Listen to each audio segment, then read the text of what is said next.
Less than 20. So who's in the front two rows? Let's say there's two rows, then we can focus on the neck. Okay. Right. 2 rows. So 3, 5, 8, 11, 15. 15?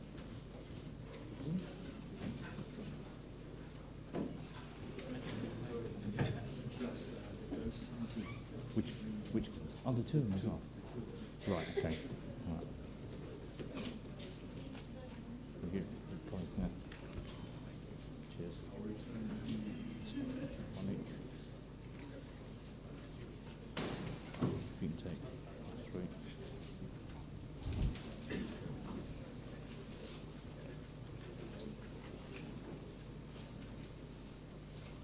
Thank you very much.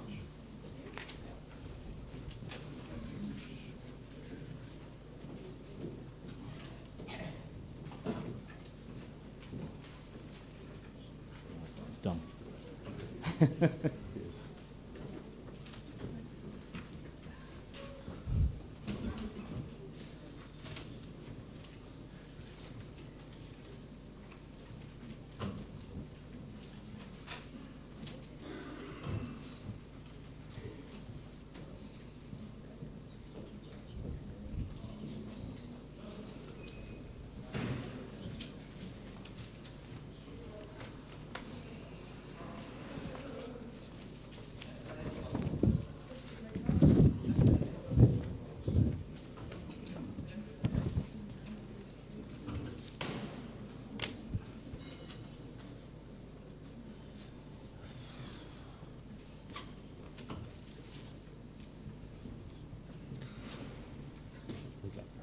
What's your colleague's name?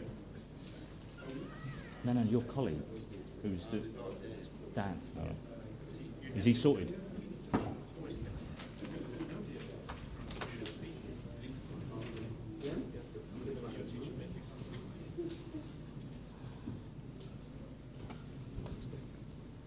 yeah.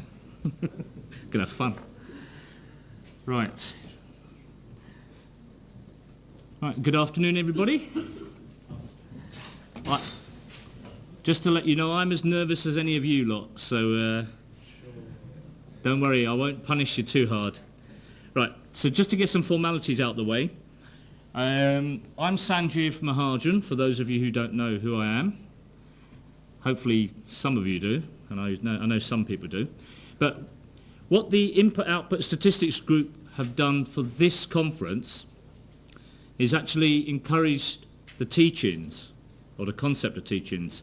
And I've been asked to lead a specific teaching, i.e. 1 out of the 3, on supply and use tables and links to symmetric tables. Now, can I just check? People at the back, can you hear me reasonably clearly? Okay. People in the front 2 rows, I mean, it's not a test. Please, don't feel under pressure. The idea of these sessions is to give people a flavour of the concepts, the bases, the data sources, the issues of how we compile supply and use tables. There will be some interaction. All the prints in the form of handouts will be provided during the course of each of the 3 sessions. Some of them you won't get until the end of the session because they contain the answers. There's no point you having the answers. I'd rather you learn about what we're trying to do. Okay?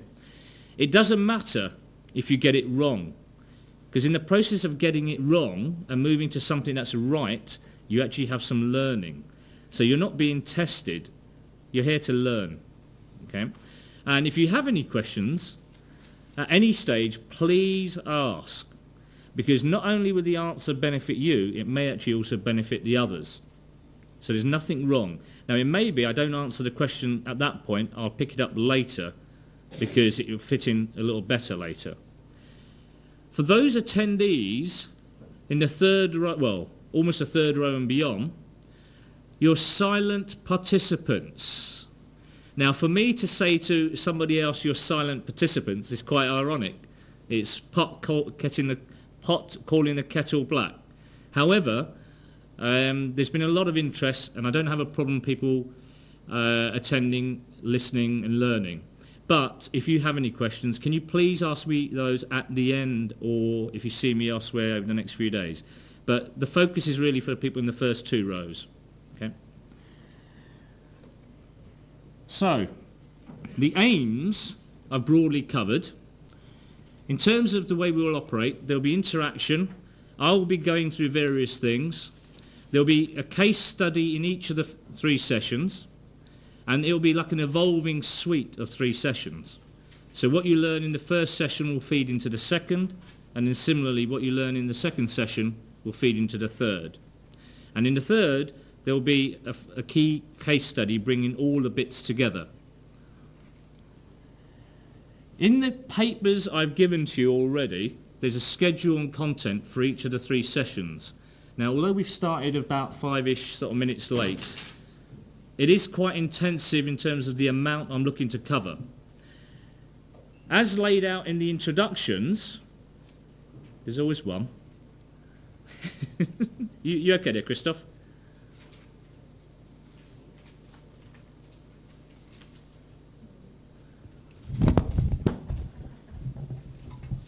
I'm going to hang myself on these.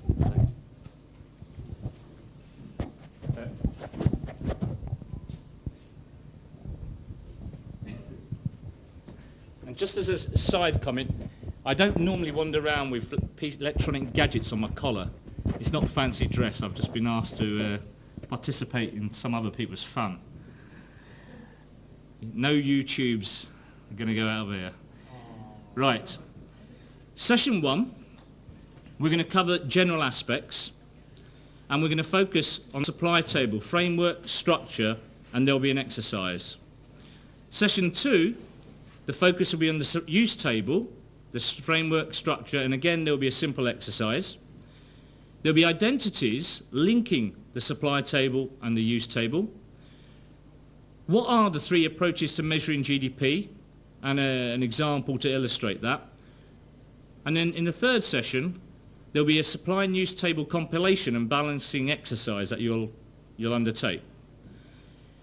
And then finally, there'll be links to the symmetric input-output tables. And it's very important in terms of, one of the things I say nowadays, any country that compiles an input-output table without compiling a supply and use table prior to that is not doing what they should be doing. It's not best practice, and it's highly flawed. Now that means there's a lot of countries are in that position. But that's a historical legacy, because input-output tables has been the focus for many, many decades. However, in the last 20 years, it's supply and use tables that's predominantly become the focus, and from which you derive input-output tables. And that is very important to note. The supply and use tables come first, input-output tables come later.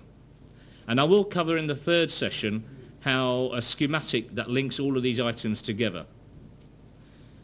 So, moving closer to the first session, I've done the welcome and introduction. I'll cover why do we want to balance GDP through a supply and use tables framework.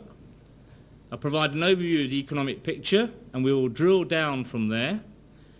A brief explanation of the structure of data as we collect it.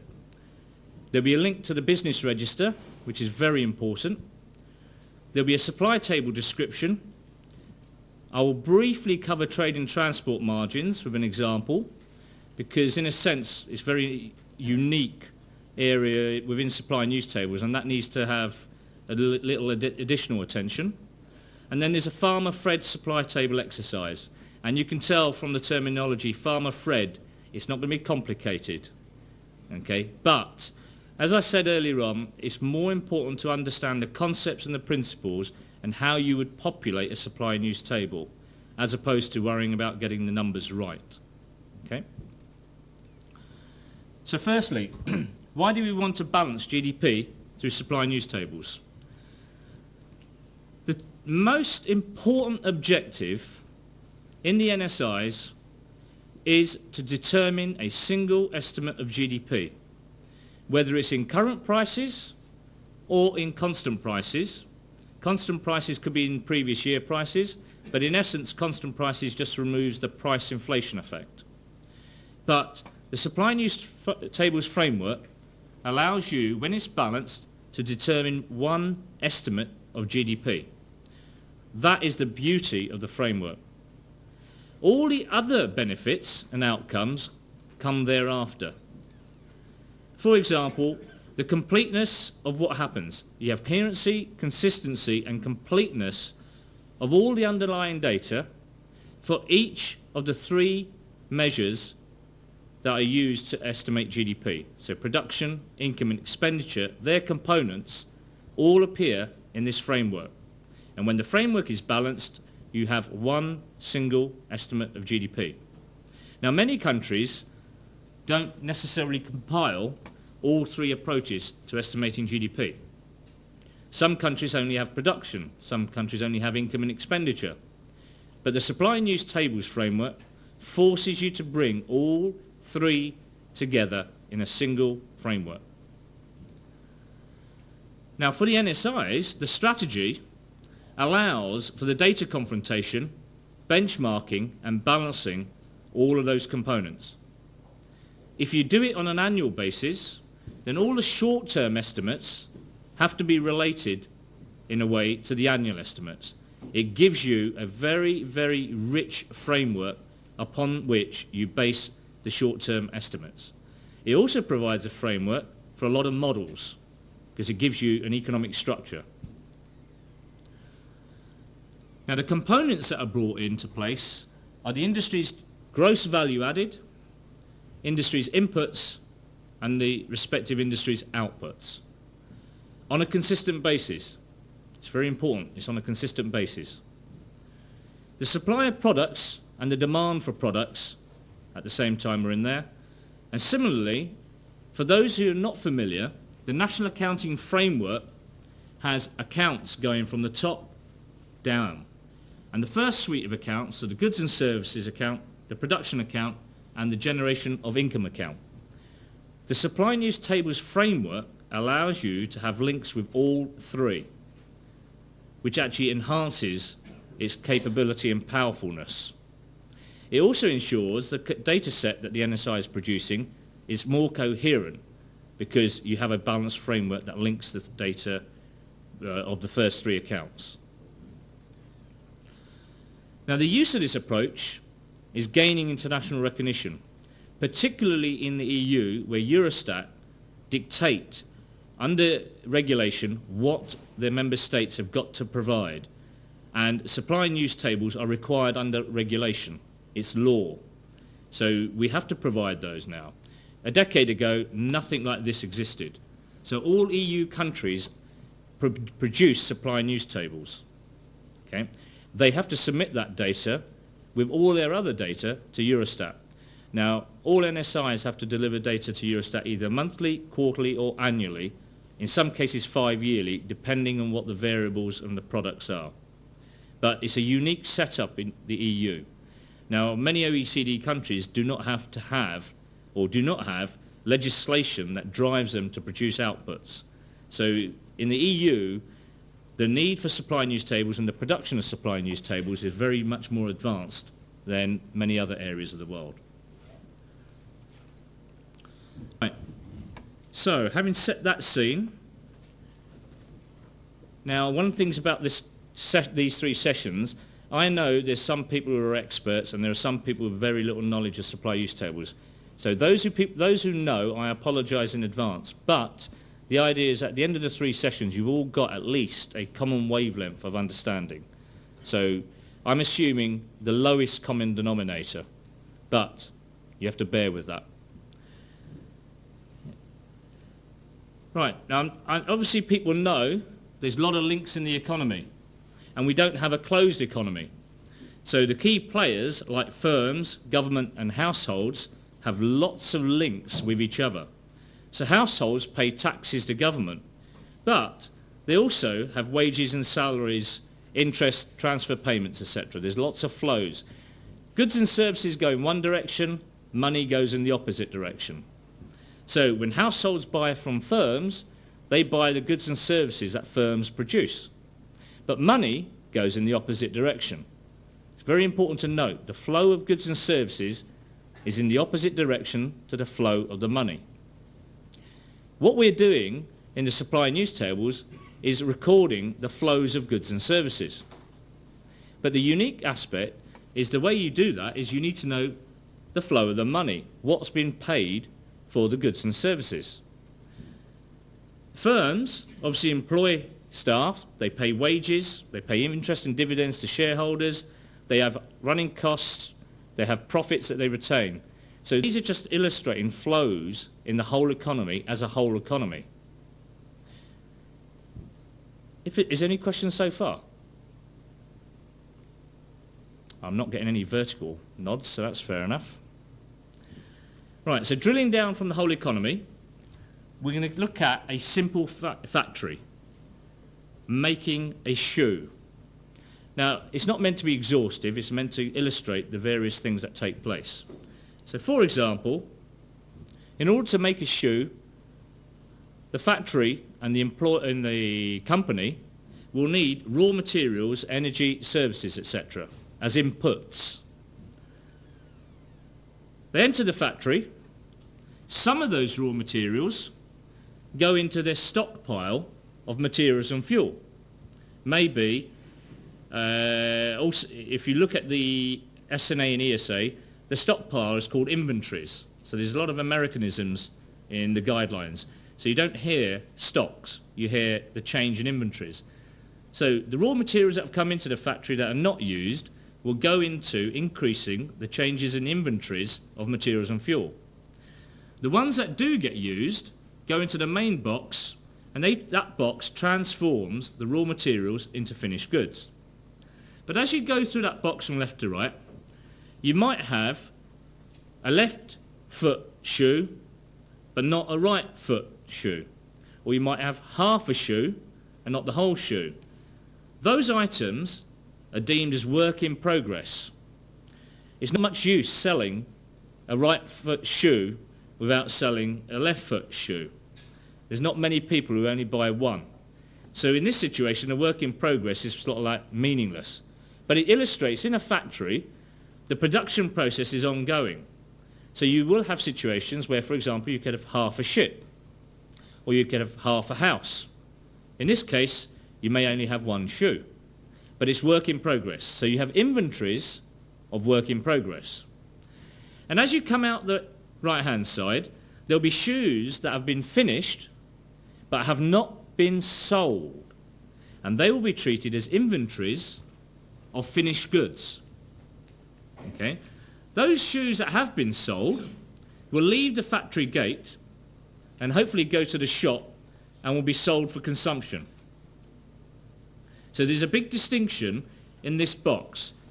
Inventories of materials and fuel, inventories of work in progress, inventories of finished goods.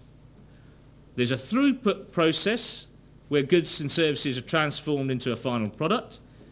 That final product, if it's sold, leaves the factory and goes for consumption. If it's produced and not sold, it will sit as finished goods. Okay? We need to measure all of that activity for that factory, for the whole economy, for all producers in the economy. So if you think about that circular flow of income, there's lots of producers in the economy. If you think about this factory, this is one unit. But you've got to be able to measure all those processes. Now what is key? I said value added is important. Value added is the contribution that a factory, a business, a unit or a sector or an industry makes to the economy. The value added is deemed as the output less the intermediate consumption. Now intermediate consumption essentially is the inputs, the raw materials, adjusted for the inventory change. So if you've bought items that have gone straight into the stockpile of materials and fuel, that does not contribute to intermediate consumption. So you've made a purchase, but it's not been used up. Okay? Intermediate consumption, in essence, are the goods and services used up to make the output. The work in progress I've already covered, and then the finished goods are actually not just the inventories, but also the finished goods that you've sold. So your total output reflects both. Everything you've sold plus the change in inventories and finished goods, because you may have sold some items which were produced in the previous period, okay, that was sitting in your inventory pile. If that's the case, that's not output you've produced this period, it's an output you've produced in the previous period. Okay? So output, less intermediate consumption, gives you value added. And that is very important. That's the key variable we want from the factory.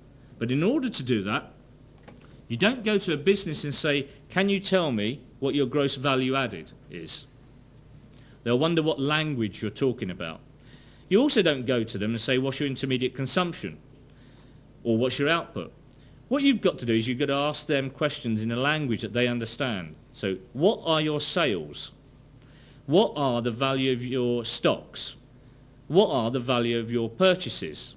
And in many of these cases, what's the breakdown of those sort of questions?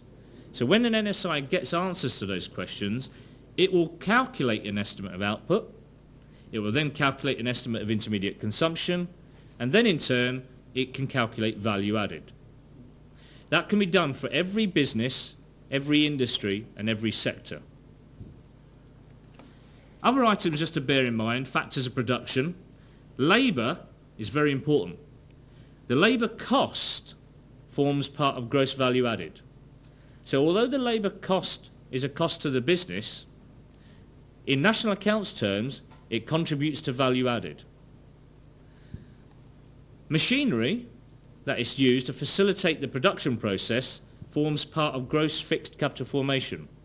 So if they buy a milling machine, a lathe, they do not get used up in the production process to make the shoe. They facilitate the production process. However, they do depreciate over time.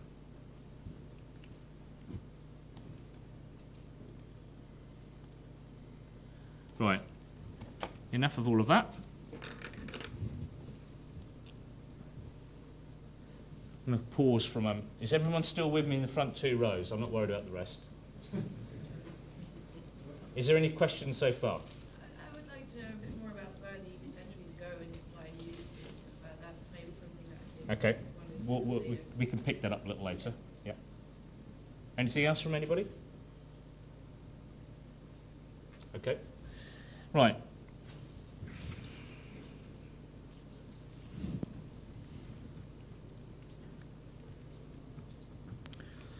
Now, having described the fact that there's a single factory, and it's a pity I'm so short.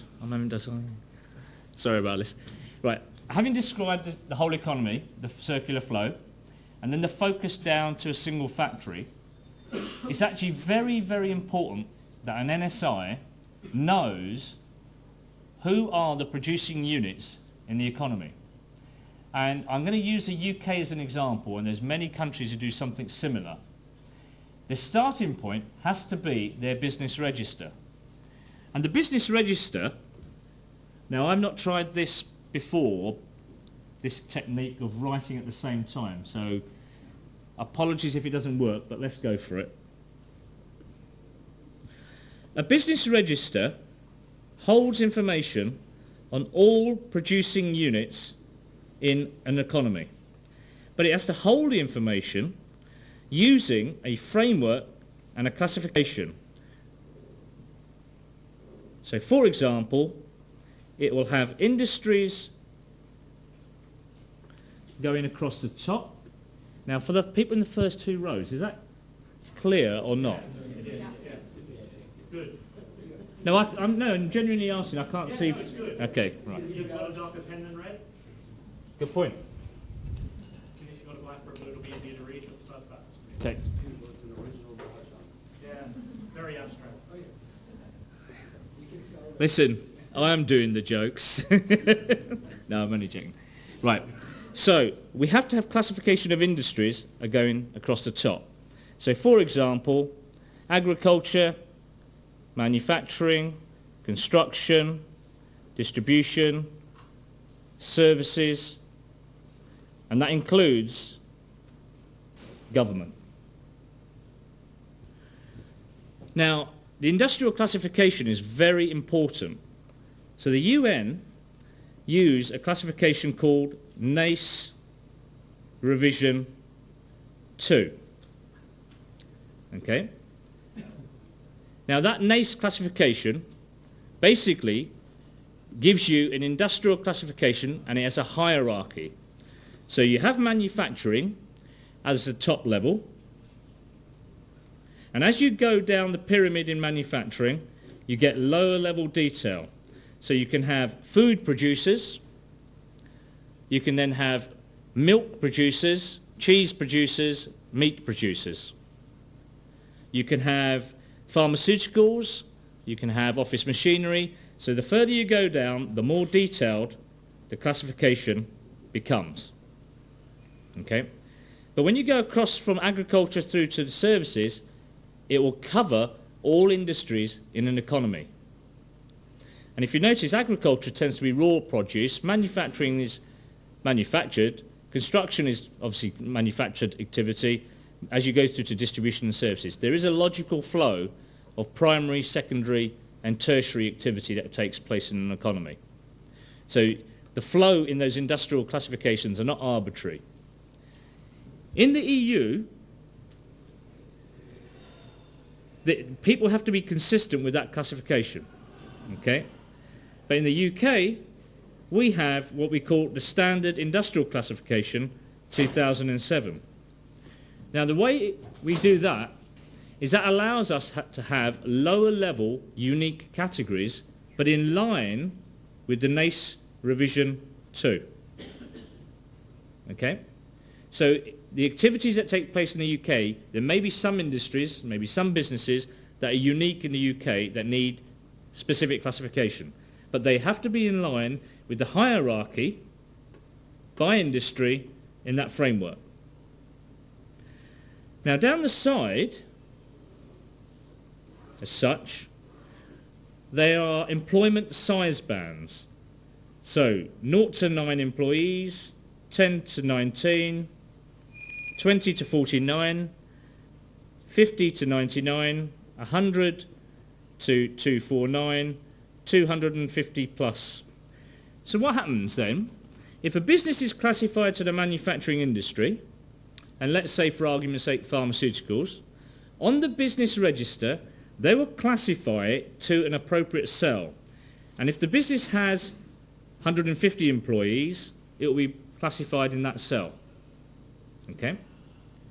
Now in the UK, we have 2.3 million producing units. So the UK Business Register that's maintained by the NSI records 2.3 million business units that are producing goods and services, and they classify them by industry, and they classify them by employment size band. Okay? They also hold a whole hoard of information about each business. So for example, the name, the address, if it's foreign owned, what's the employment, what's the turnover, etc. And that information is held in this form.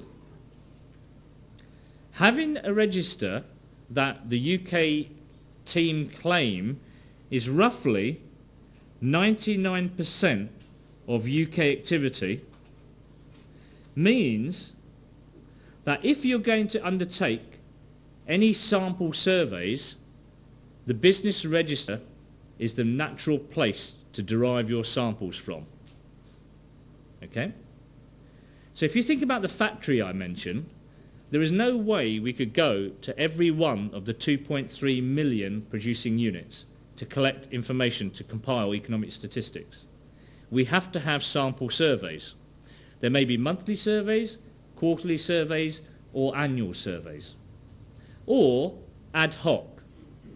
But the sampling frame will come from the business register. Why? The business register then gives you the population to gross your results from. Okay?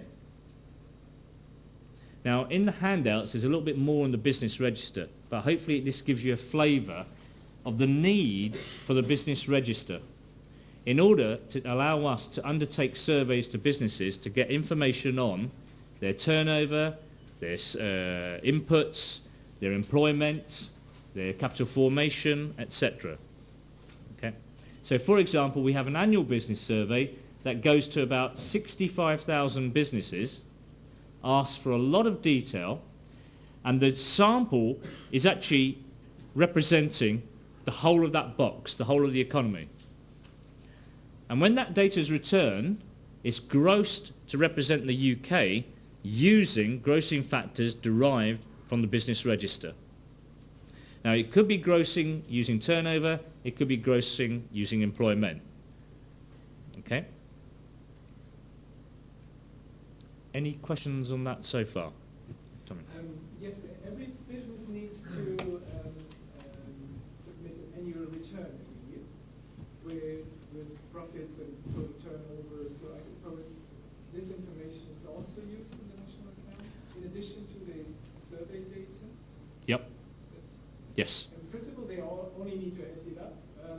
All the total turnovers, for example. If it was that easy, it would be easy, yeah. Why is it not that easy? But it's not. We'll come through it over the next couple of sessions. That will become more obvious. So having said... Sorry, this may be a very stupid question. There's never a stupid question. I was sure I was going to say that. Could be a silly answer. With business who are providing temporary or casual temp agencies who are providing employment, where are they actually registered for that? Are they put in the services category? Because if they're providing to industry, as has been the case in Australia, say that industry has grown exponentially over the last couple of years, where are they actually accounted for? Because their employees are now working in other sectors besides that. The key distinction there is who pays their wage. Okay. So that's how you count. So, for example, giving you two scenarios, I could be employanybodyagency.co.uk, and my job is to get from an employer a request that they want two people with this skill set to be employed by that employer. So I advertise, I get these two people in, the employer pays me a fee for doing that, those two people now work for that company and get the wage. I am an agency. Okay, I've recruited staff for the employer who will employ those people and pay their wage. I receive a fee for recruitment. On the other hand, if those two people work for me and the employer pays me a fee for their services and I pay those two individuals their salary, they are employed by me as the agency. Okay? So it depends who pays the individual's wage. Now, I know that's not easy, but I'm using the two extremes to illustrate you can classify those two individuals as employees in two different industries. I'm in the employment agency industry. The employer could be in the manufacturing industry. Okay? So there is a variation, it depends on how you classify. But it's who is paying their wage. That's the distinction in that case. Okay. Just a couple of other items, partly triggered by Tommy. So this register, if it holds 2.3 million units, how do we update that? Now in the UK, we update that business register weekly, monthly, quarterly, and there's a very large update annually. Because obviously businesses are coming into play that are new, and businesses disappear into liquidation and die off. So we have births and deaths. And we need to make sure the business register is as accurate as possible, reflecting the producing units in the economy. However, when a new business comes on stream, it doesn't necessarily have turnover straight away, but it does have capital formation. So for example, a new business is put together, it buys a factory, it starts to buy materials, it starts to recruit labour, but it has costs before it generates any form of turnover. So in that situation, we still need to recover statistics for that business because it's contributing to the economy from the moment it's setting up as a business, although it's had no turnover. Okay? We have two major sources. VAT. Now in the UK, similar to many countries, If a business operates, it has to have a VAT registration code. They may be called different names in other countries, but if they're a producing unit, they have to have a VAT registration code. Similarly, they have pay-as-you-earn employee schemes. So they pay national insurance on behalf of the employee, as well as they pay national insurance to government. So these two sources of information from another government department are used to retain and update the business register on a very regular basis. Now there will be other information from companies like Dun & Bradstreet, Companies House, any information that we can use to keep the business register up to date, we will do so. And finally, when we get information returned on surveys from businesses, that is a very powerful tool for keeping the register up to date. Now, for example, there could be a business that was classified in one industry. We send them a survey form, they return it and say, well, we're not actually classified in that industry, we don't produce that product, we produce something else. That information is actually then used to reclassify the business on the register, because obviously there's an error. Okay, it's a misclassification. Then there's another dimension. If a business, for example, sells ice cream, let's take Walls, but it also sells sausages. If it sells ice cream as the main product it sells, it will be classified to the dairy industry, dairy produce, ice cream. If it sells sausages, it will be classified to the meat processing industry, because they're sausages. I'm saying this business sells both. Which industry is it going to be classified to? If in 1 year it had 70% sales of ice cream and 30% sausages, it will be classified to the ice cream industry. If the following year it's a really bad summer and they didn't have much sales in the form of ice cream, it will not move to the sausages industry. We cannot have businesses flipping between industries every year. It has to have 2 or 3 years of stable activity to demonstrate it's changed its activity. Okay? So if the third year there's been a really hot summer and there's huge sales of ice cream, it's still in the ice cream industry. Okay? There needs to be some stability rules that allow businesses to be classified and be retained in the industries on the register. Otherwise, you're not reflecting structural change, you're just reflecting noise. Okay? So for example, I used the Walls example because the two products are completely different, which that warrants completely different industrial classification based on the principal product that they produce and sell. Okay? Right, I'm going to draw a line on the business register, unless there's any questions on that so far. The companies report to the register by filling in forms or filling in online forms, or what's state of the art? So companies will register for VAT, and companies may have pay-as-you-earn schemes. This information will be used to update where they are classified on the register. And sometimes we could have information coming back from a survey form saying, actually, we're not in industry X, we are in industry Y. Okay? And that can then lead to reclassification of that business on the register. Okay? Now, the register is not perfect. Firstly, it only covers 99% of the UK economy. And secondly, if you can imagine, if there's 2.3 million units, you cannot manually go through each and every one of those and update them in this framework and be 100% accurate. So there will be misclassifications, but you need a process and a strategy of handling those. Okay? The definition of principal product. Yep. 75% components, is that a standard practice or? You could have variations. I could have an industry that makes, let's say, 25, 25, 40, I now need to check my numbers add up to 100. This business makes 4 products. It will be classified to the industry where that 40% of its output or its sales and output take place. So I'm using that as an example to demonstrate the 70% or 75%. There's no criteria, it's the principal, the main product. Okay? Now, in some industries, a business may only make 1 product.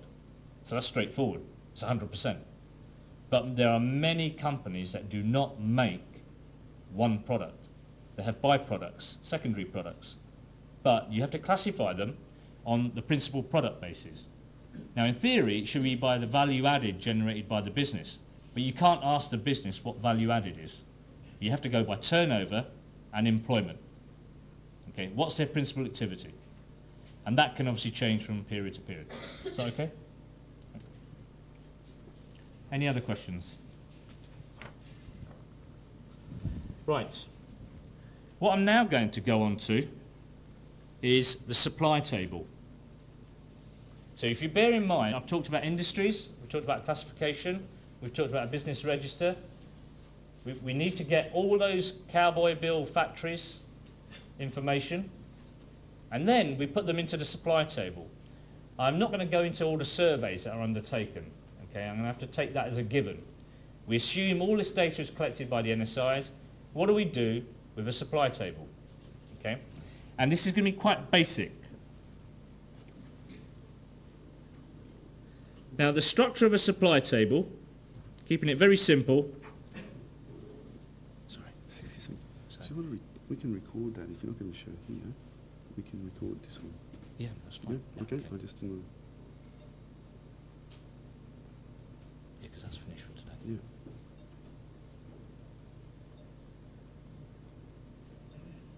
Okay, I really stuffed it up, eh?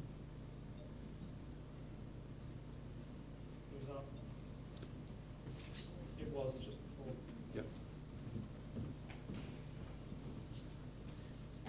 That's not a bad square. Let me make a sharp corner there. Yeah, right, okay. Right, so, the supply table. We will have industries going across the top, industry 1, through to, let's say, for argument's sake, industry 100.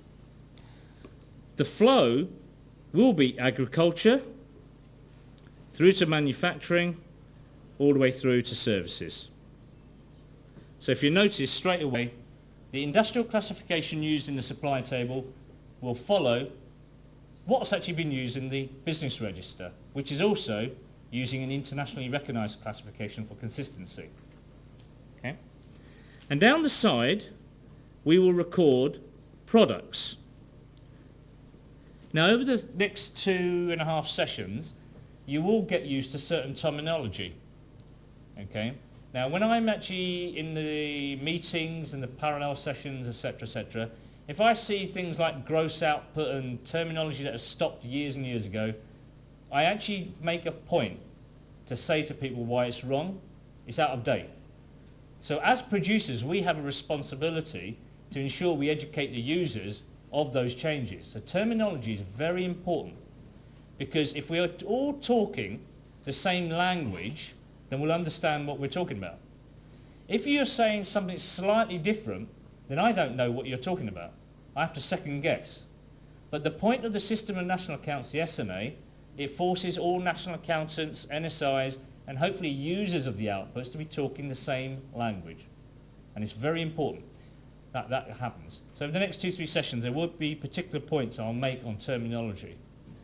So I haven't said commodities. I've said products. Okay? So you've got industry going across the top, products going down the side. Now the agriculture industry mainly makes agriculture. So rye, wheat, barley, raw milk, eggs. These are agricultural produce. Okay, so you would expect an agricultural producer to be mainly making agriculture. However, they may have some bed and breakfast accommodation. They may have some catering, may have some rental income. So they have income from other activities. So if you go down that column and add all those entries, you will have what we call total output at basic prices. So the total output, if you remember Cowboy Bill's factory, it's all the sales and all the goods that they've produced but put into inventories. It's their total output. Okay, it's not their sales, it's their output. And in that column, it's the output of all their products, irrespective of whether it's the principal or the secondary or byproduct. The valuation is at basic prices. Now, basic prices, what does that mean? It excludes taxes and subsidies on products. Taxes and subsidies on products are like VAT, insurance premium tax, air passenger tax, excise duties, etc. So basic prices is just a valuation. Okay? It's a valuation that's agreed and recognised in all NSIs. Okay? So basically that says some taxes and subsidies are included in that valuation and some are excluded. If I then go to the motor vehicle industry, I expect the motor vehicle industry to have a large entry on its diagonal under motor vehicle product. It might sell some petrol, might sell some insurance, might sell some other products. Again, some of the column will be the total output of that industry. And as you can guess, the supply table will be heavily diagonal because it's driven by the principal product. But in the supply table, there will be lots of non-diagonal entries. Now this reflects how the economy works. So if you go back to Cowboy Bill, he may not just make shoes, he may make leather bags. He may make other items, but leather bags may be a small amount of his total output, but he will still be classified to the shoe industry. Okay? Now, when you do input-output tables, this type of information is a nightmare because we don't want this information. We want a diagonal. So input-output tables become more of a theoretical construct. The supply table is reflecting what's really going on in the real world. And that is very important to note. So, summarising, this table will be heavily diagonal. You've got industries across the columns, products going down the side. I've made this square table. It doesn't have to be a square table. You can have 100 industries and 3,000 products. If it's square, fine. If it's rectangular, fine. If there's more industries than products, fine. It depends on an individual country's structure, what suits them, what fits in with their data collection. But one thing's for sure, there's a relationship between the column and the row. If you add up the column, you get the total output at basic prices. If you then go across the row and add up the row, each cell gives you total domestic output, again, at basic prices. What that's telling you is the output of that product, irrespective of the industry that produces it. It's the total output of that product. Now, sometimes you can see that word output interchanged with the word supply. Okay? So it's the actual total supply that the domestic economy has produced. Okay? And the point there is you do not necessarily have to have one entry in the row. There could be several entries. Okay? The other point to note, in this table, these are measured as the goods leave the factory gate. So the motor car is valued as it leaves the factory. the farmer's produce is valued as it leaves the farm. These are not valued at where you and I would buy the goods and services, i.e. hopefully the shop. Okay? These are valued at the factory gate and at basic prices. Excuse me. So having catered for all the domestic activity, we know we do not produce everything within a domestic economy. So we must have imports of goods and services. So in the UK, we don't produce sugar beet or tobacco leaf, various drugs, mangoes, kiwi fruit, etc. So we're importing these sort of items. The valuation of those imports in terms of goods is as they enter the dock. Okay? They're not valued at the shop. They're as they enter the country's boundary. Right. Now we've measured what's leaving the factory gate and we've measured what's entering the economy at the dock. We've now got to move that to valuation that we will recognise. The first part covers trade and transport margins.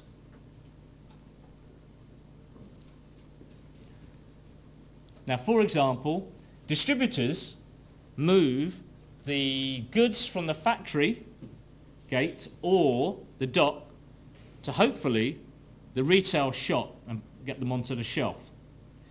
Their role is to distribute. They buy goods, they don't do anything with them, they don't process them, and their aim is to sell them. They do the transport possibly and the trade margin activity. So they move the goods from the factory gate and the port or the port to where you and I would buy the goods. And in that process, they earn margins. But this column has certain negatives, such as sums to zero. Because the valuation of the items in here are as they leave the factory gate, the items in here are at the dock. We need to move these valuations to something that we would recognise as what we pay. One step is the distribution margin. Okay? And when I'm saying distribution margin, I'm implicitly saying it's trade and transport. You need to recognise there's two separate forms of margins. Having done that, we then have two columns in terms of getting the correct valuation. Taxes less subsidies on products. Now, whenever I say taxes on products, there's a counterpart, subsidy on product. If I say later on taxes on production, there's also a counterpart in the form of a subsidy on production. Now, these taxes will be things like VAT, import duties, excise duties, etc. These types of taxes are, the more you produce and sell, the more the tax that's incurred.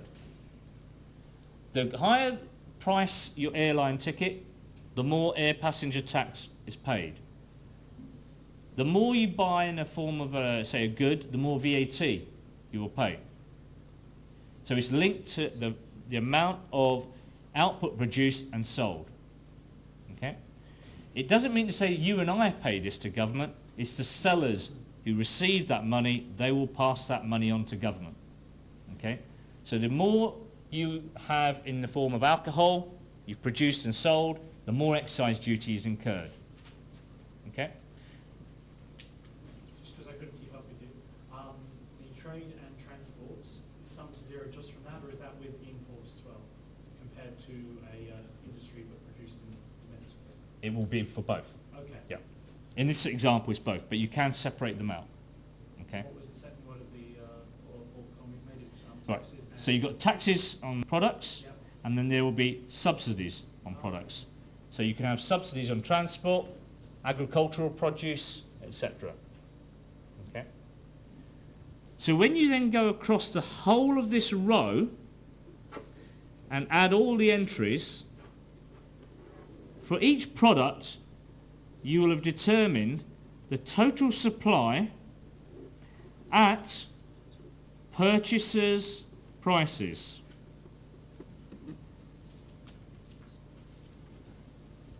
Now, purchasers' prices is a valuation that you and I should recognise. So when I buy a car, whether it's an import of a motor vehicle or a domestically produced motor vehicle, the price I recognise will be at the end of that row, because it will include any margin, trade, transport and any tax on products and less subsidies on products. I do not pay for the constituents separately. Okay? I pay one figure which is recognised as the purchaser price. Okay? And if you add up for each product across that row, you will determine the total supply for each product at purchaser prices. Now notice in the supply table, I don't care about the destination of any of these products. I'm interested in what's the supply. Okay? The use table, I establish the destination. In the supply table, I don't care where you go. I want to know what is the supply for consumption in the economy, whether it's been produced in the economy, whether it's or imported, at a valuation that we will recognise, i.e. purchasers' prices. I'm going to ignore your hand, but if you don't mind, you can ask me at the end. No, at the end. Oh, I'm going to be disciplined today. But it's not being disrespectful, but ask me at the end. Yeah. Yeah. The trade and transport margins, Yep. shouldn't that be called domestic trade and transport margins? Because all trade and transport margins that accrue abroad when you import are actually not in that column. Right? Because Give me an example. they are included in the dock price. Yeah. Like if we import a ton of kiwis, I'm listening to you. Go on. the transport margin we pay for having this delivered to the dock of London would be in the import price at the dock. Yep. So the trade and transport margin we are talking about here is only that one that accrues in England when Yes. you deliver from the dock to the retailer or to wherever. Okay. Yes. Definitely. Right. Go on. The fact that this column sums up to 0 assumes that all the margins, domestic margins, are actually supplied by domestic suppliers, right? Correct. I'm keeping it simple. Yes. Yeah, but in all the tables I've seen, it adds up to 0. I mean, all the billboard tables. This Yeah. might be simple, but that means that everyone always assumes that all the domestic margins are supplied by domestic suppliers, which might be true for the All the car. domestic margins are supplied. Yeah. Okay. Yeah, but I mean, to transport something in England from point A to B, there might be a Dutch company doing that. But if that Dutch company is got a centre of predominant economic interest, now I know this isn't normal English, but that's like that's an extract from the SNA and ESA. If that Dutch company is basically its centre of predominant economic interest is in, say, Netherlands, and it's moving something from one part of the UK to the other, and it receives an amount for that, that is a service, that's transportation, that's an export of Holland, and it's an import of the UK. And that will not appear in this column. But it, That's intermediate consumption, but I don't want to get into that at the moment. So in that situation, I'll think about it. there is a way of recording it, but there is around about 8, I think there's 8 different ways of recording trade and transportation activity. So I could have a UK supplier moving something from A to B within the UK. I could have a UK supplier moving something from UK to France. And I can have a UK supplier moving something from within France to within France. No, Each of those categories, for example, have a different way of recording in the tables.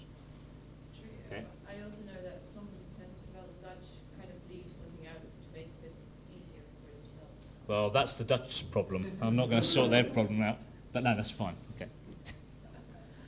Is there an international agreement or standard on which sectors are distribution sectors? Yes. And I'm particularly interested in distribution of electricity. Is that a distribution sector? Or is Right. it So just another sector? distribution is there, for example, and that distribution will mean motor traders, wholesalers, and retailers, because their principal activity is to buy goods for resale without any further processing. Okay. However, if you go into a big food retailer like say Tesco, within the retailer there's a bakery. They make pastries, bread. That unit is within the shop. It doesn't have separable accounts, etc. But that's manufacturing activity. So that retailer isn't just doing sheer distribution. So in this day and age, many businesses are complicating what's going on. Okay? So in principle, a distribution company, we classify to the distribution industry because its principal activity is to buy and sell goods for resale without any further processing. They might put a label on it, they might put it in a box, but the item still remains unchanged. Okay? Electricity? Right. Electricity is very different because it puts together the generation, transmission, supply and distribution activity in one. Electricity is a unique example. Okay? It's very difficult for me to go down the road, buy electricity, come back here and sell it to somebody else. Which is why the distribution of electricity is viewed in line with the other activity it does. Okay. Now, the electricity industry in some countries is horizontally integrated, and in some countries it's vertically integrated. So you can have generation companies, transmission companies, supply and distribution. Okay. In that situation, they're still classified to the electricity industry. Okay. Electricity is one of the examples. It's a unique one. And it can be different in different countries. It can be, yeah. It's very much dependent on the structure of the industry, how it exists in each country. Right. Sorry, go on. About the import, can it be possible that the import is a matrix, then you show as a column vector?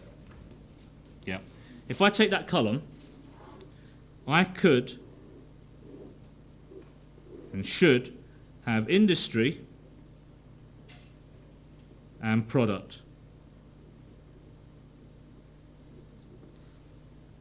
And the industry is where is the product destined for? So that means the first square is domestic. Correct. The second one is import. Yeah. So in order to generate a supply table, you do not need this matrix. In order to do input-output tables, you do need that matrix. Okay? There's a lot of subtleties between the two products, supply and use tables and input-output tables. The supply and use tables, you need the total value of the import by product, and you're away. Okay? But you need this matrix to develop a domestic use table. Okay? Right. Can you give one example of a negative transport margin? You make negative transport margin. Okay. Negative transport margin. Okay. I get the goods from point A, move them to point B. And that's cost me €100. I receive no income. That's a negative margin. Or that creates a negative margin. I think what I would prefer to say to you is something more like, I'm a retailer, I buy something for €200 and I sell it for €150. My margin is minus 50. I've bought, my purchase price is 200, my sale price is 150.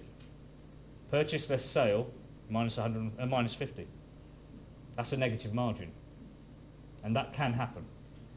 You can have oil producers buying and selling crude oil. And if the oil price moves down, at a certain point, they can actually have a negative margin on that activity. Okay? So it, conceptually, it's possible and it means something if it does exist. But you would have to check it. Okay? Right. What I'm going to do now is time slipping on. I'm just going to do the margin bit because I know 3 or 4 people have mentioned margins and it's not necessarily an easy thing to relate to when you say a sum of a column equals 0 and why. So, we have a shop living in London called Tesco's and it sells videotapes, magazines and greeting cards. 3 different products produced by 3 different industries. So, if the sales, I'm going to have to get this right as I think loudly.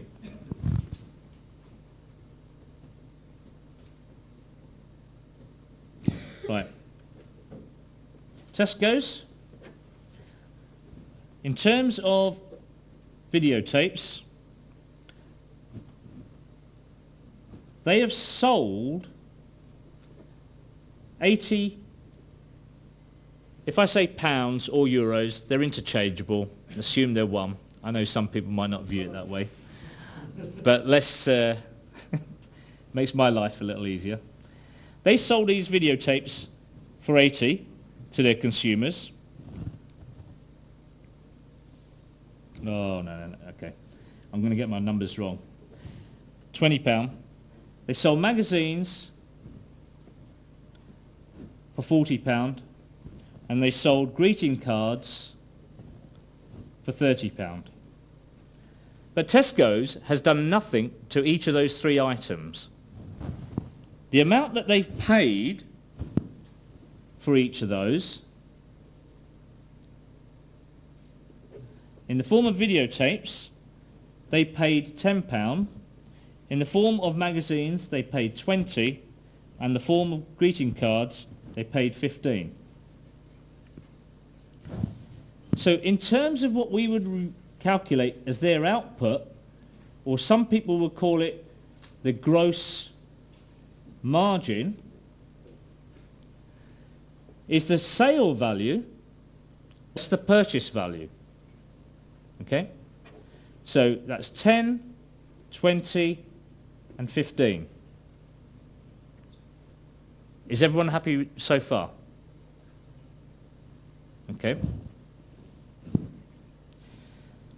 So, if I look at the total sales, the total turnover, that's 90. The total purchases by Tesco is 45. Their total margin is 45. Those sales are to you and I as a consumer. If I now go to a supply table and say, actually, how is that recorded? And in this supply table, there's no taxes and there is no imports. We have margins, a total, and we're going to have the domestic activity. So the videotape industry, the magazine industry, the card industry, and let's say Tesco, the retail distributor. Okay? On the product side, we're going to have the same classification for convenience sake. And the videotape industry, they sold their output for 10. That 10 relates to the amount that Tesco's paid the videotape industry for the videotape. I'm showing my age. Videotape. Maybe DVDs. The magazine industry sold its output to Tesco's for 20. That 20 there. And then finally, the card industry sold its output for 15, i.e. that figure, to Tesco. Is everyone with me so far? So the output of the videotape industry of 10 is the value of the purchase that Tesco made. The output of the magazine industry of 20 is the value of the purchase Tesco made, and similarly with the cards. Tesco does nothing with those three products, puts them on the shelf, obviously has a nice little margin, sells them on to you and I as consumers. So I've now covered those. However, the output of Tesco's is the 45. That 45 there. If I now go to the margin column, we've got the valuation of videotapes, magazines and cards as they've left the factory and they went to Tesco. But you and I didn't go to Tesco and buy any of those items. We didn't go to the factories to buy them. We went to Tesco's to buy them. So on the margins column, Tesco's have earned 10 on videotapes, that gross margin there.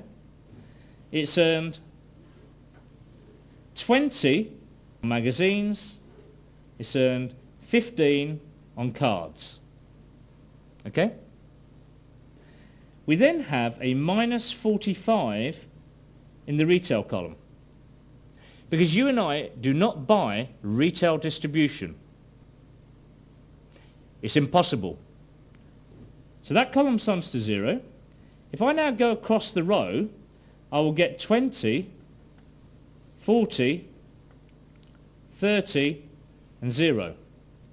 So the price that you and I recognise as the purchaser price is the 20, which is the sale by Tesco for videotapes, the 40, which is the sale of magazines, and the 30, the sale of cards. That's what you and I as a consumer will recognise what we have paid. So the videotape has got two components. The output of the videotape industry and the margin earned by the distribution industry to get to the 20. And the same principle for the other products. Now, is everyone reasonably comfortable with that? Anyone not sure? Right, okay. Now I've done quite a lot of talking.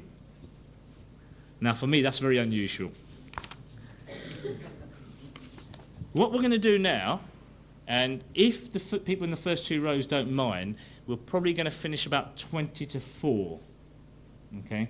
I know we started a few minutes late, but I'll probably squeeze in by then. I'm now going to give you a Farmer Fred case study. Okay?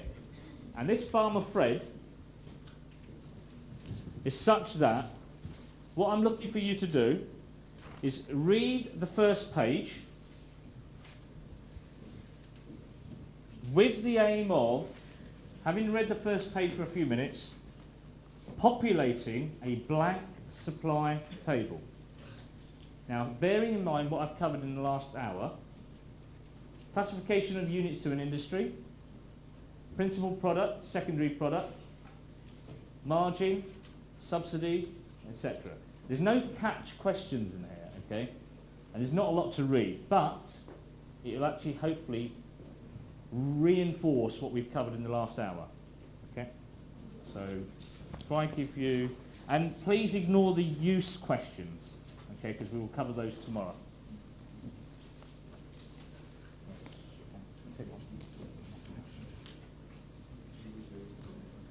And then when you've done that, in about 15 minutes' time, I'll spend 5 minutes going through the whole thing as a collective thing to make sure everyone understands what's gone in what box and why. No, you're doing it before you go. You're not going otherwise. I didn't tell you that, did I? See, everyone else is in a runner. It is against the coffee break, that's the thing. Coffee. Is there? I think there's one before the invite only. Oh, sorry. You got one? I don't know, I'm gonna try for a pastry or something.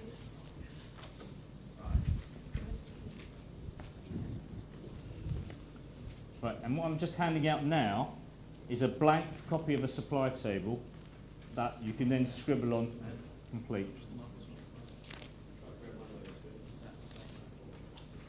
It'll cost you.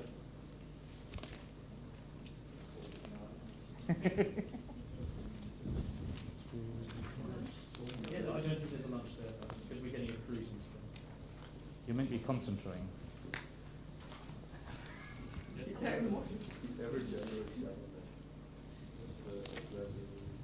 Right, bear in mind there's no catch questions. It's read, understand, digest, and then populate the supply table.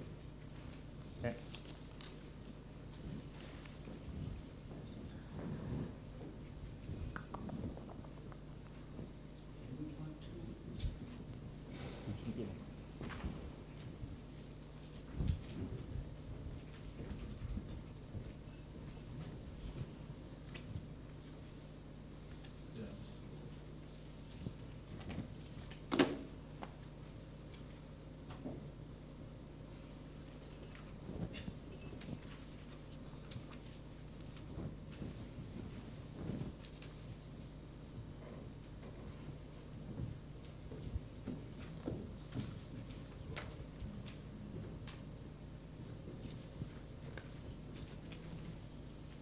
What is the fund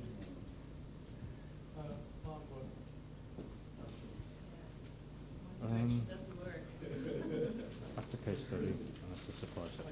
That's how you Important way though.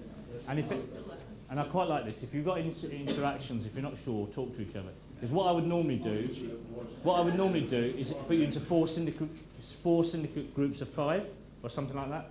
But we haven't got the tables and whatever. So if anyone's not sure, yell out and disturb the others. Do you actually do this? No, as a course? I've only just done this Okay. last week. That was my intent, to have a syndicate exercises.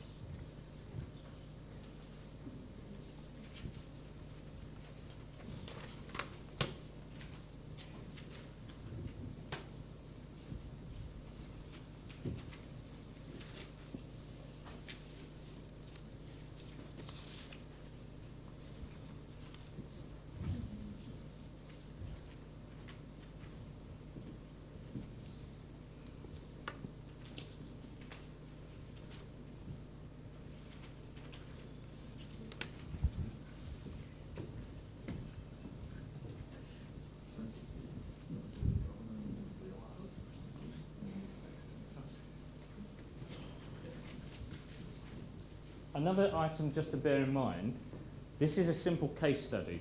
It's not reflecting all activity that goes on in the economy. So the point about this is to understand the transactions, the flow of goods and services that are taking place in this case study. Because if we wanted to reflect all goods and services transactions in this case study, we could be here for quite a long time.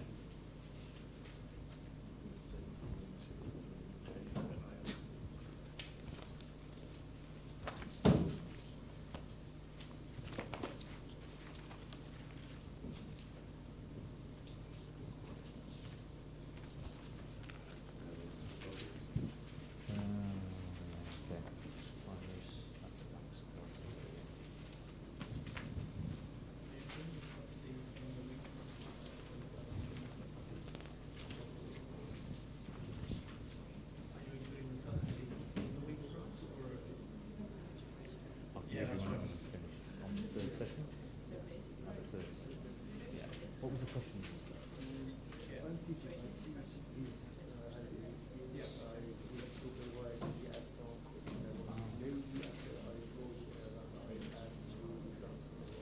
Yeah, no, that's fine. It's obviously in the section. Yeah. Okay.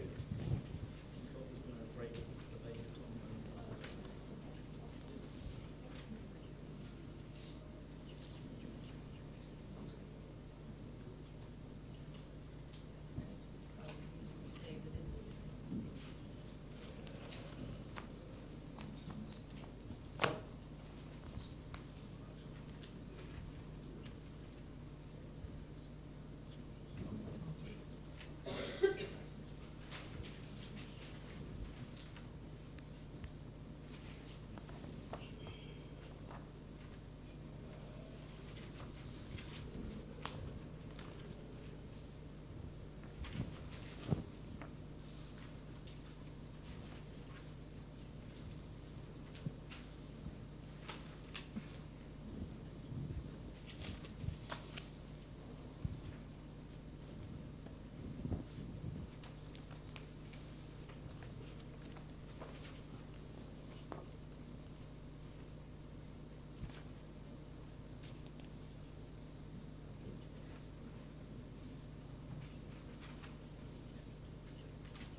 Is there anything anyone's stuck on at the moment?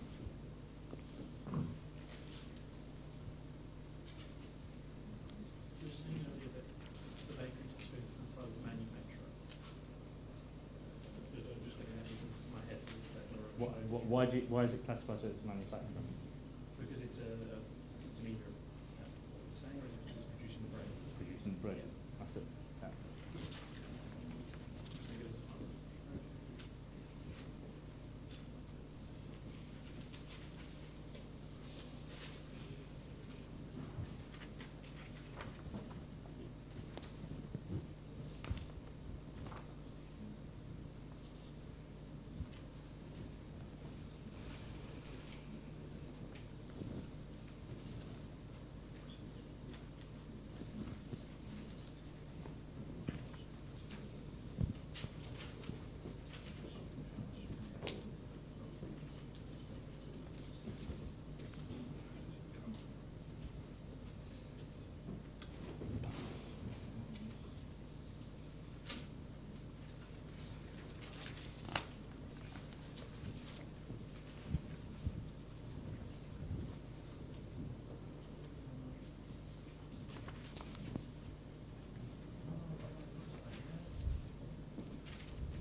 How can I get that enlarged? Is there some just dial that wheel up?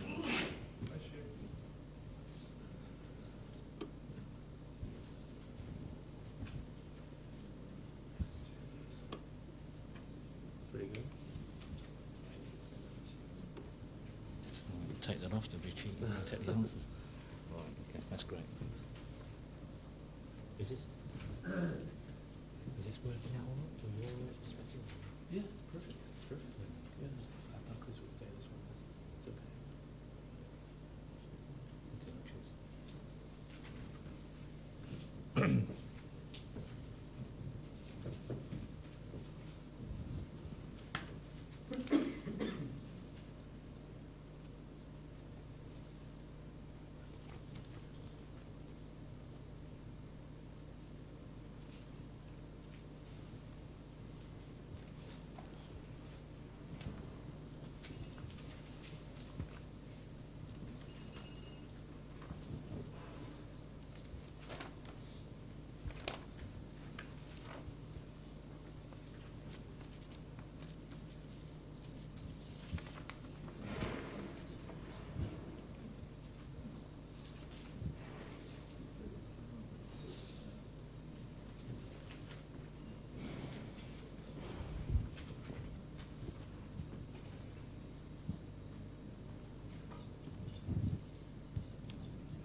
I'll give you another couple of minutes, and then what we'll do is we'll go through the whole lot in one go.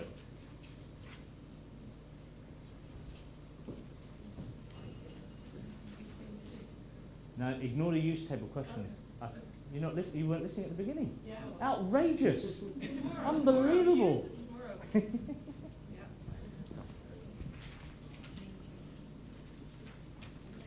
Yeah. Sales. What's his sales? What's he? Yeah. And how much do you pay for it? Sell price. But how much do you buy the bread for? Because he didn't. Oh no. That's right. Tom is in the manufacturing industry. Yeah. No. Who's in the John. So when Tom and John sell his output for?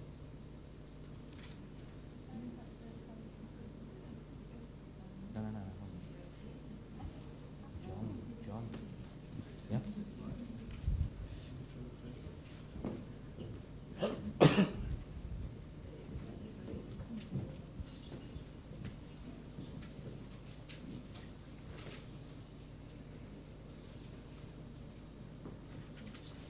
Silly question. Is the subsidy only on the domestic for grain? Yes. That's right. Yeah. You shouldn't be getting subsidies I for know, export. exactly. No. Unless the government's really awesome. That's very naughty. There's a subsidy for export. And against the constitution of certain countries. No, subsidies on domestic production. Doesn't matter where it goes.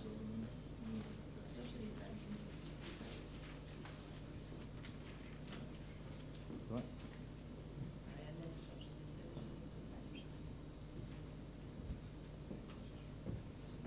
Right. Whether you have or haven't completed the supply table, I'm not going to penalise you today. But I might penalise you tomorrow. Just to keep you on your toes. Right? No, seriously. Right, what we're going to do is going to go through and populate the supply table based on the information you've got on that one page of text. Okay? Right, firstly, can you tell me what industry Farmer Fred, or anybody, tell me what industry Farmer Fred will be classified to? Right, there seems to be commonality there. Anyone thinks he's not in distribution or anywhere in government or anything like that? That's good. You never know. Right, what does Farmer Fred produce as his output? Wheat. What product would you classify wheat to? Agriculture. Right, now what's the value of the output of Farmer Fred in terms of wheat? Right. It says his sales amount to £25,000. I said, what's his output?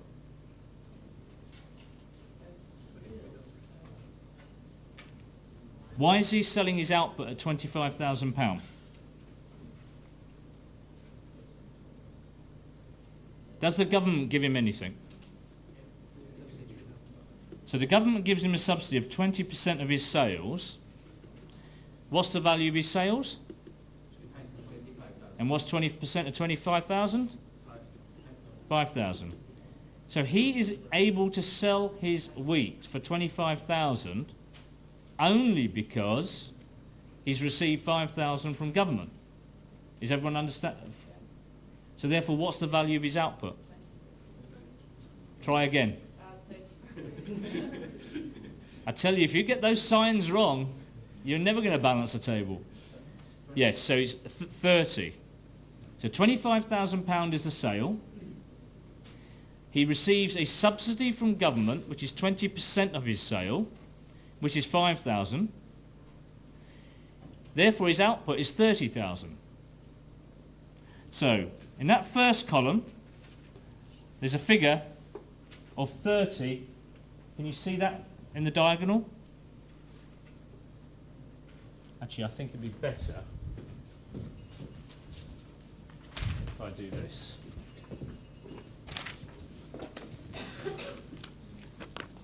Right, so we've got 30 sitting in that column and that cell there. Is everyone happy with that?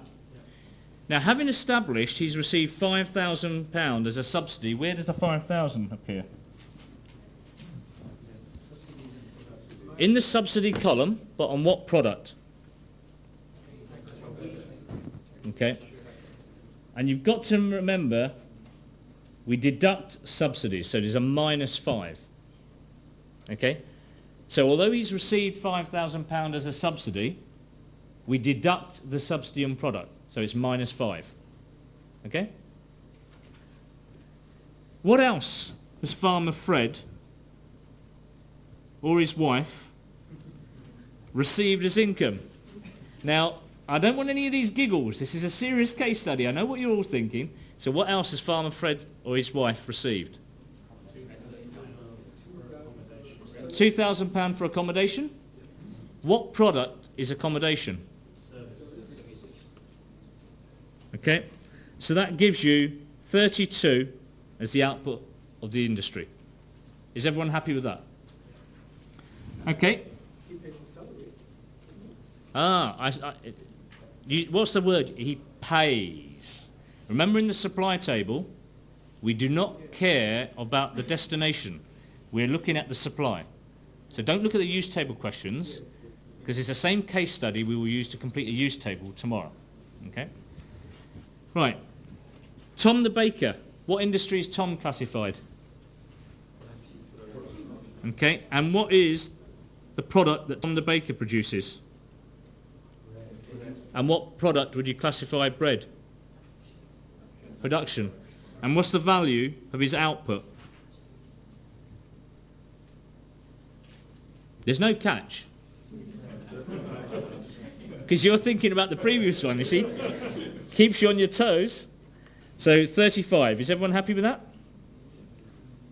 And remember, in this case study, we're keeping things simple because we've got no inventories here so far. In the real world, you would add more of the activity that takes place and it will be harder to measure. But I just want to make sure you understand the classification of the businesses, the distinction of products versus industries, and what is it that you're recording. Okay? So, John the retailer, what industry is he classified in? And what is the output of John the retailer? Think before you speak. Very good. And for those people who got 5,000, how did you calculate the 5?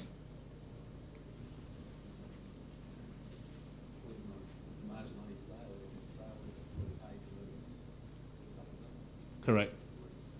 Spot on. So it's the value of his sales less the value of his purchases for resale without further processing. So John the retailer has bought the bread from Tom the baker and done nothing but sold that on. His output is 5. Is there anyone not happy with that? Okay. Government. What industry do you classify government to? And what's the output of government in this example? The output of government. Yep. Now you've got to be careful about government. Government consumes its own output. It provides its output for free. However, the output of government is, in national accounts, valued as the sum of its costs. And in this situation, it has a cost, and the cost is 2,000. It pays its employees. Now I know we've got hard times, but government still pays its employees. Okay, so the output for government, which is like a non-market sector, it produces output for free. It's providing a service. In those situations, their output is valued as the sum of their costs. Okay. Right. So having established the domestic activity,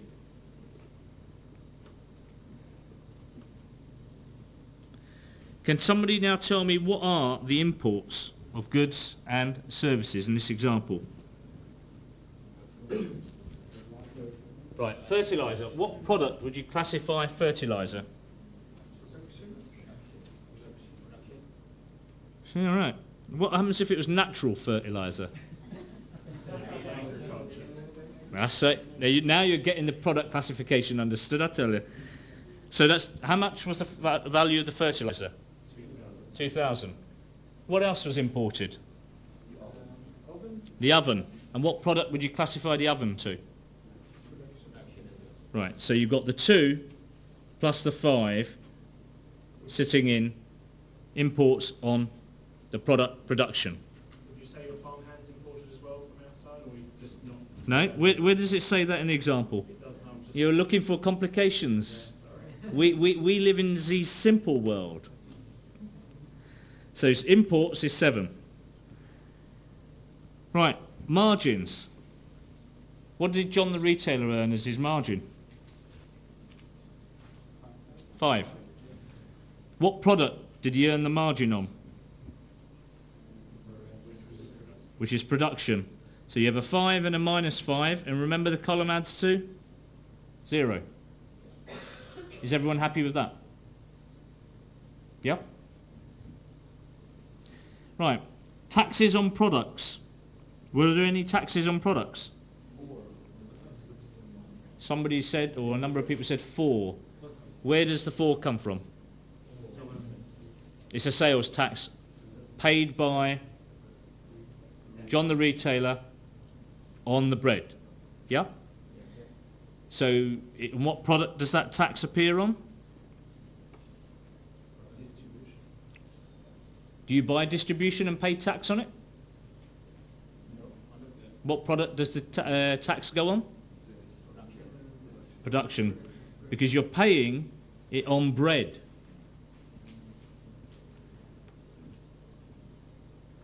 Any other subsidies? Yes? We've already recorded the 5,000. Any other subsidies? Where's that from? Nope, that's a payment for a service, accommodation. So there's no other subsidies. That allows you then to add up the table. So you get 25, which sounds like the sale at purchaser prices of the wheat by Farmer Fred. You have 51 on production, 0 on distribution, and 4 on services.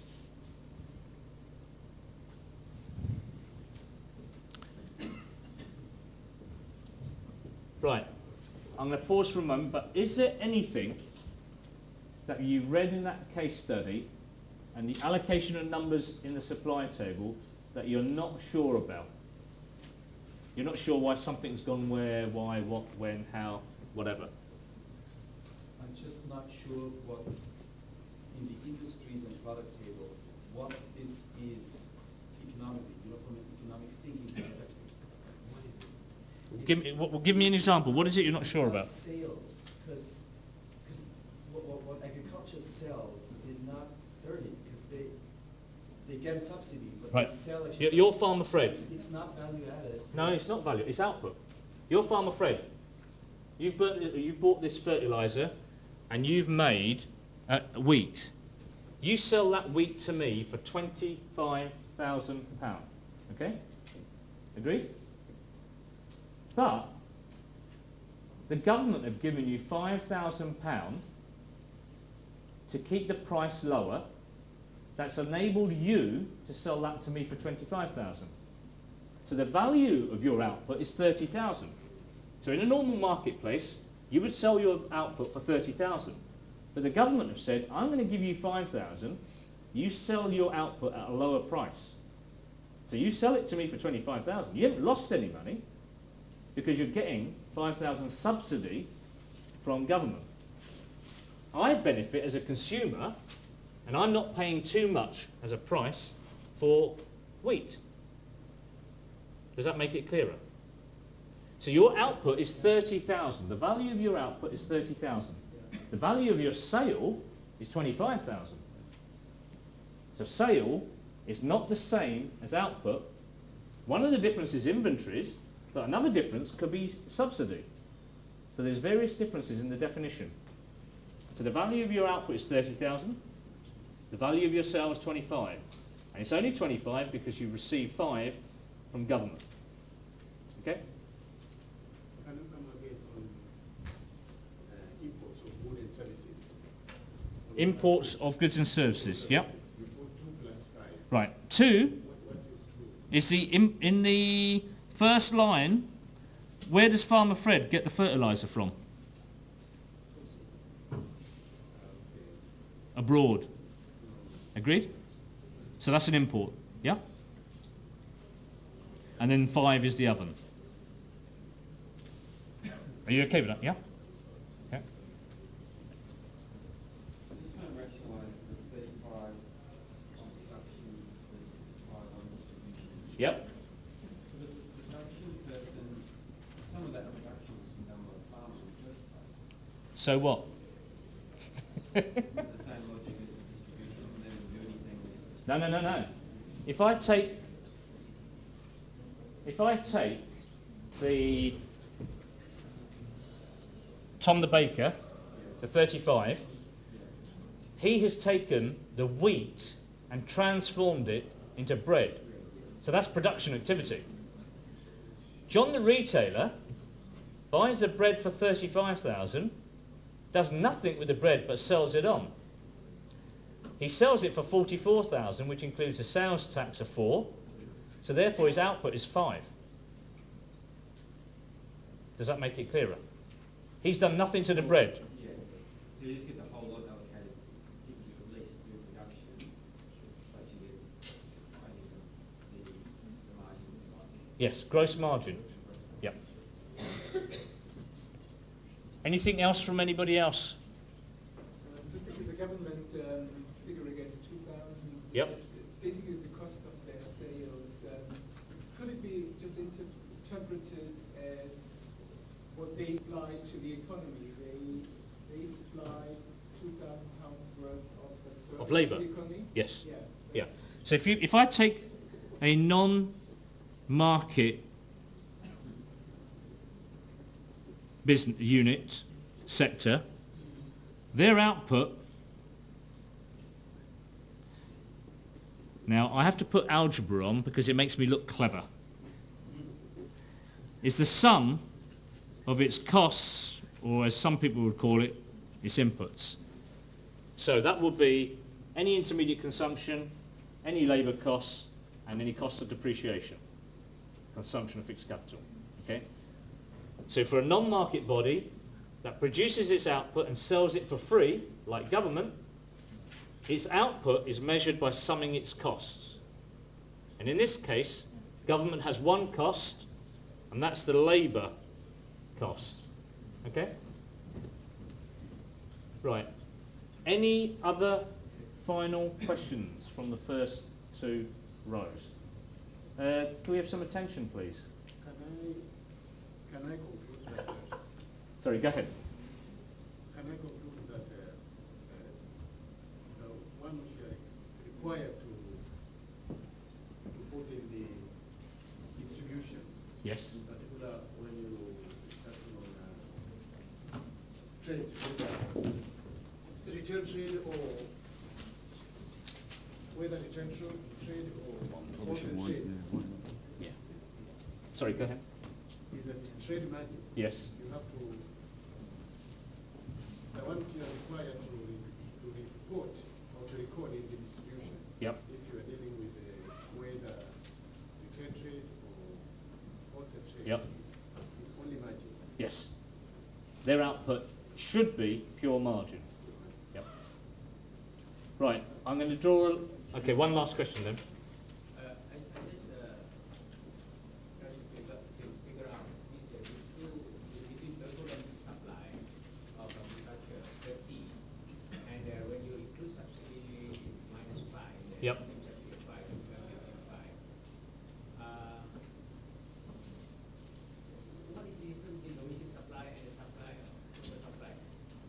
Total, that's domestic supply. Yeah.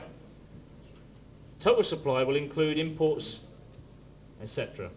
In this example, there isn't any. Sorry? In this example, there's none. No, on the agricultural product, in this example, there is none. Yeah. So therefore, your domestic supply is 30, you take 5 off of the subsidy, your total supply purchase price is 25. But if you notice in the example below, you have imports. So your domestic supply and your total supply will be different. So that means here, if you remove subsidy, then the total supply will be equal to the domestic supply? No? Why would you want to do that? That's an example. If you remove subsidy, because then Ah, total if, supply will be zero. okay, if there was no subsidy, then in this first row, then that will be the case, yes. But there is a subsidy. I think what you mean is that the 30 is the basic price and the 25 is the purchasing price. So that's the difference. Yeah, but if there was no subsidy, your basic price and purchase price would be the same. But if there was no subsidy, the basic price and the purchase price would be the same. Okay? But in the example, there is a subsidy. Okay? Right. Anything else as a final from the first two? Right. Tomorrow, what we will do is concentrate on the use table and go from there and look at the links between the two tables. Okay? Right. Well, thank you very much. Cheers.